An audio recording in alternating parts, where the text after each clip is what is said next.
Good morning, family, and welcome to today's Lessons for Life. Today's Wednesday, July 1st, 2009, and today we're reading in 2 Samuel chapter 8. And before I begin, I encourage you, as always, to read it for yourself. See what you get from it, email us, and we'll put it on the blog. But there's a saying in this chapter that's repeated a couple of times, and it says, "The Lord preserved David whithersoever he went."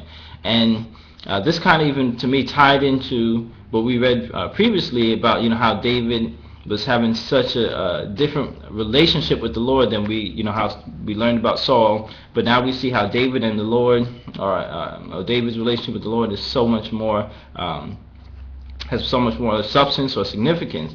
But so now, with that relationship that David has with the Lord, now we see that the Lord preserves David whithersoever he went. So what we can get from it, what we can learn from this, is as we develop and we grow in our relationship with the Lord and maintain and continue in that relationship with the Lord can preserve us whithersoever we went, whithersoever we go.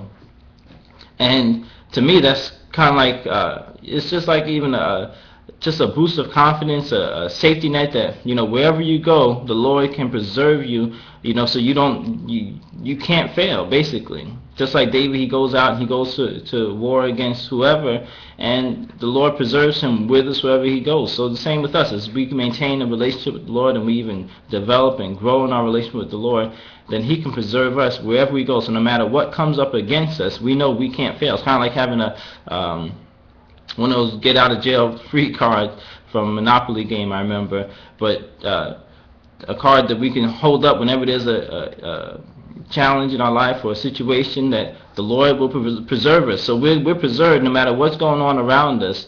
We can still remain in that preserved state by the Lord. And that was really because David had a relationship with the Lord, but then we can follow that same pattern and have that relationship with the Lord and keep that relationship with the Lord and continue to nurture it and make it grow and develop and continue to be preserved by the Lord. So that's what stood out to me from reading this chapter.